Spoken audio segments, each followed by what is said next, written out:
Welcome to Rizvi's e-learning channel.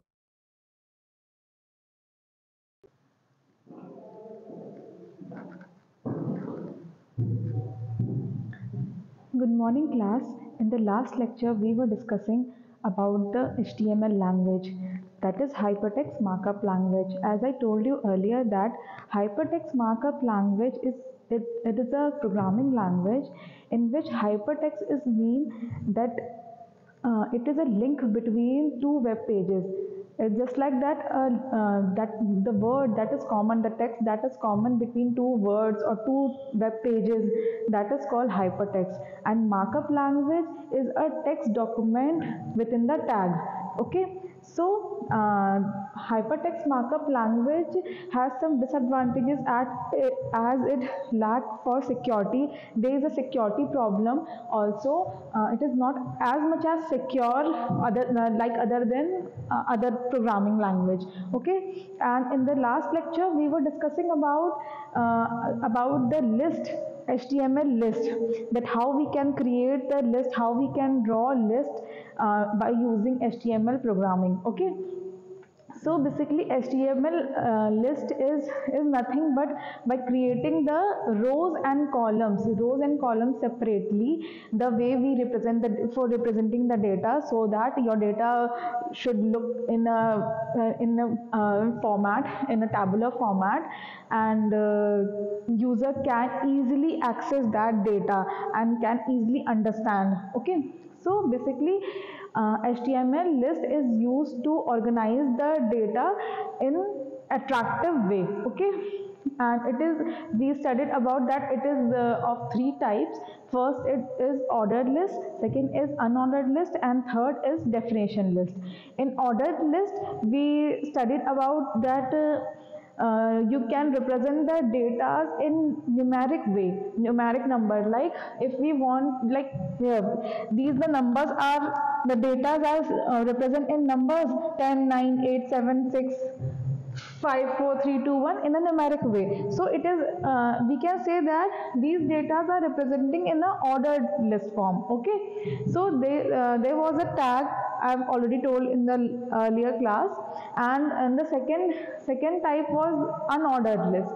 Unordered list is in which we can represent the data in a bullet form. Okay, in a bullet, like if we want to represent these data beside this numbering, we can also do that bullet, this kind of a bullet representation. Okay, a circle or a square, we can represent the data like that. Okay, and also that in ordered list we can only represent in numeric form, but we can also represent the data in alphabetical form and Roman number. Okay, तो मतलब कि हम लोग ordered list में हम लोग अपने जो डेटाज होते हैं उसको हम नंबर्स में भी रिप्रेजेंट कर सकते हैं, 1 2 3 4 में भी, और अल्फ़ाबेटिकली भी कर सकते हैं, A B C D, small letter में स्मॉल ए स्मॉल बी, या कैपिटल लेटर में कैपिटल ए कैपिटल बी, इस वे में भी हम लोग रिप्रेजेंट कर सकते हैं।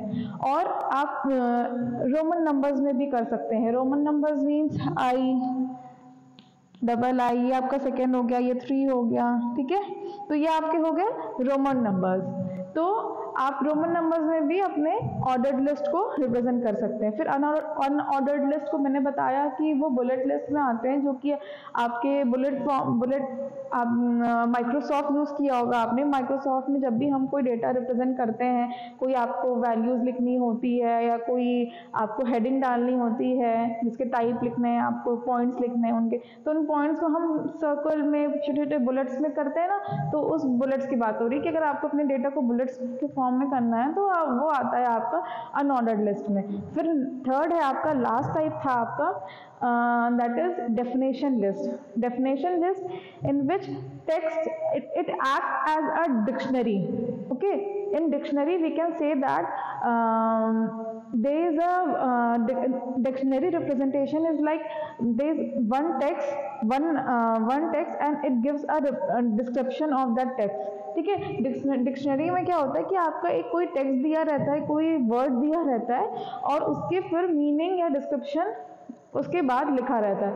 वैसे ही आपका डेफिनेशन लिस्ट होता है। डेफिनेशन लिस्ट में क्या होता है कि आपका एक टेक्स्ट आपका एक डेफिनेशन टेक्स्ट होता है और आपका एक डेफिनेशन डिस्क्रिप्शन होता है, ठीक है। तो उसको हम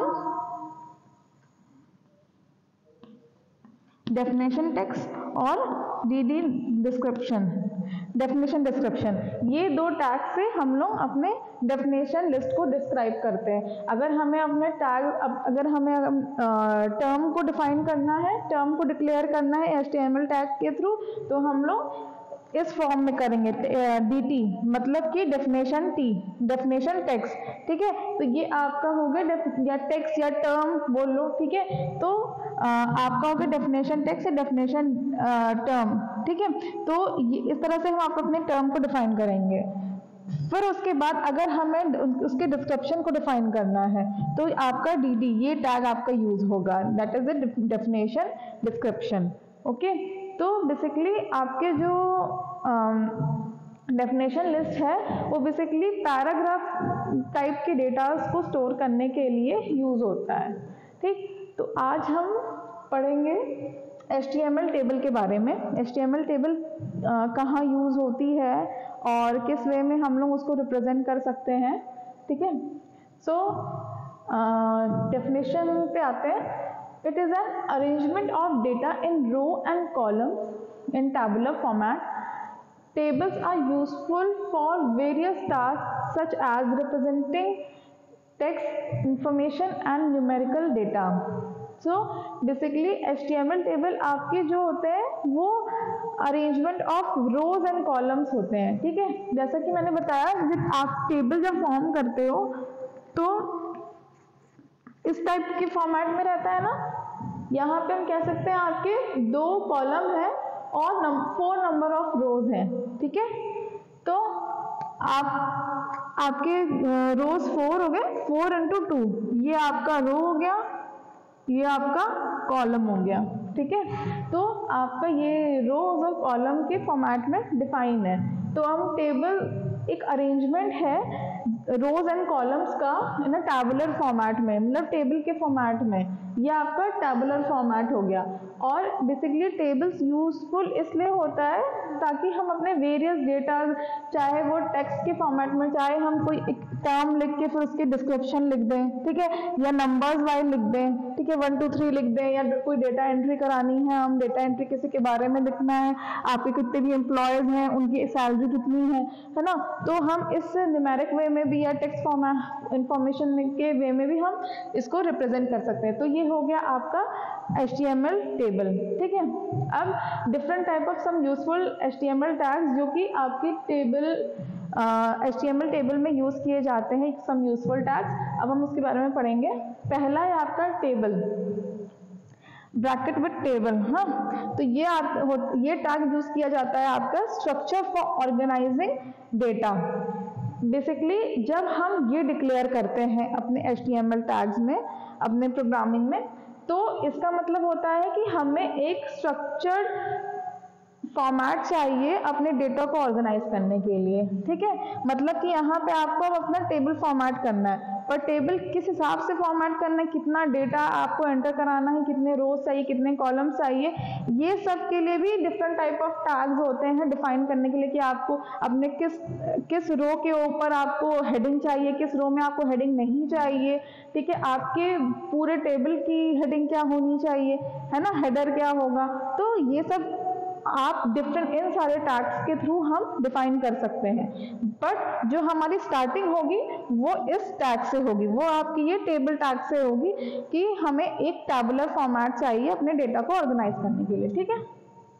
तो ये हो गया आपका टेबल फॉर्मेट, ये टेबल टैग हो गया आपका। नेक्स्ट टैग है आपका TR, TR मीन्स रो, ये TR है table row, TR means table row. तो आपका जब भी आपको TR टैग आप डिफाइन करते हैं तो मतलब आप अपने रो को डिफाइन कर रहे हैं कि आपको अपना रो डिक्लेयर कर रहे हैं कि हमें अपना रो चाहिए, ठीक। नेक्स्ट है आपका TH मीन्स टेबल हेडर, ये आपका हेडर सेल को डिफाइन करता है, जो आपके टेबल है, ठीक है,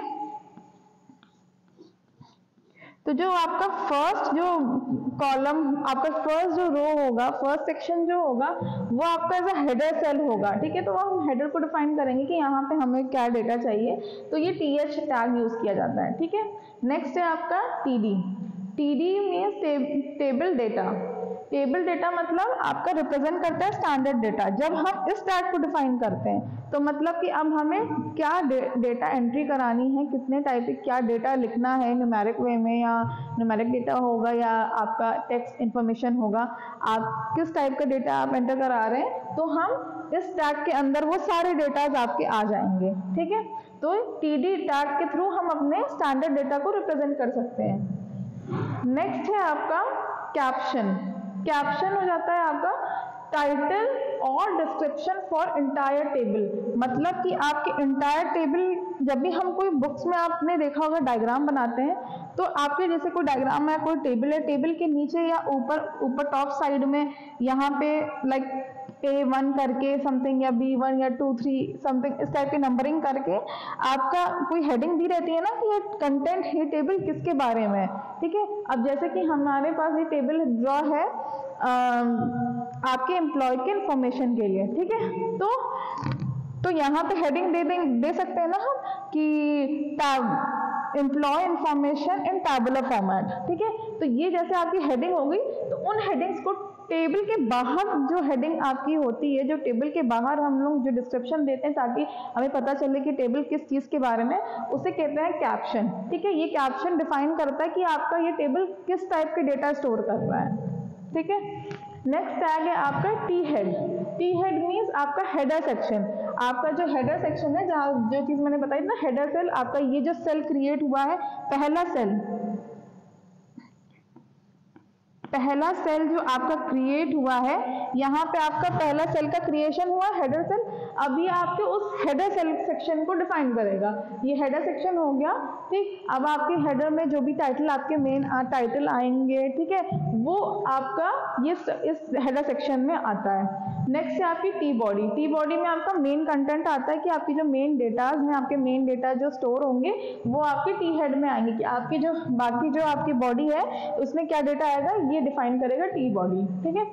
फिर नेक्स्ट आता है आपका टी फुट। टी फुट है आपका फुटर सेक्शन। फुटर सेक्शन में क्या आता है, जैसे कि लाइक आपका सबसे लास्ट रो आता है। अब लास्ट रो फुटर सेक्शन कब काम आता है, जब हमें कोई नंबर की टोटलिंग करनी होती है। जैसे कि आपने अपने एम्प्लॉय नेम लिखा, ठीक है, आपका ये एम्प्लॉय है, ठीक है, एम्प्लॉय। यहाँ पे आपने 1 2 3 3 एम्प्लॉय के नेम लिख दिए, उनकी सैलरी लिख दी, लाइक 13 10 11, ठीक है, ये आपने नंबरिंग डाल दी। अब इसका जो टोटल लिखाएगा, टोटल हम जो पूरा एवरेज जो निकलेगा इस सारे सैलरी का टोटल हम अमाउंट जो लिखना चाहेंगे, तो वो अमाउंट हम अपने फुटर सेक्शन में, मतलब कि last row of the table, हम उस last row of the table में अपना फुटर सेक्शन, मतलब द ग्रैंड टोटल जो हमारा पूरा आउटकम निकलता है, हम रिप्रेजेंट करना चाहते हैं अगर अपने डेटा के एवरेज को, तो हम उस फुटर सेक्शन में मेंशन कर सकते हैं। तो वो फुटर सेक्शन आपका टी फुट टैग के थ्रू मेंशन हो सकता है, ठीक। नेक्स्ट है आपका कोल, COL, कोल, ठीक है। तो ये टैग आपके कॉलम्स को रिप्रेजेंट करता है। जैसे कि आपका TR था ना, रो को रिप्रेजेंट करता है, वैसे कोल आपका कॉलम्स को रिप्रेजेंट करता है। नेक्स्ट है आपका col group. Col group means set of columns. जैसे कि मैंने बताया आपको कई सारे कॉलम्स की जरूरत पड़ती है, ठीक है, 2 कॉलम है, नहीं तो 3 कॉलम हो गए, 4 कॉलम हो गए, जितने भी टाइप के कॉलम्स आपको अगर चाहिए तो ये आप कोल ग्रुप टैग के थ्रू आप सेट ऑफ कॉलम्स को रिप्रेजेंट करा सकते हैं। तो ये सारे टैग्स आपके हो गए जो कि यूज किए जाते हैं in for creating HTML table. अब नेक्स्ट है आपका HTML frame. HTML frame as it is work करता है लाइक HTML टेबल, ठीक है। अब हम इनकी डेफिनेशन पे आते हैं। It is used to divide browser window into multiple section where each section can load a separate HTML document। collection of multiple frame is known as frame set. The frame are divided in similar way the table are organized. जैसा कि मैंने बताया कि आपका frame HTML frame as work करता है same as it is HTML table की तरह, ठीक है।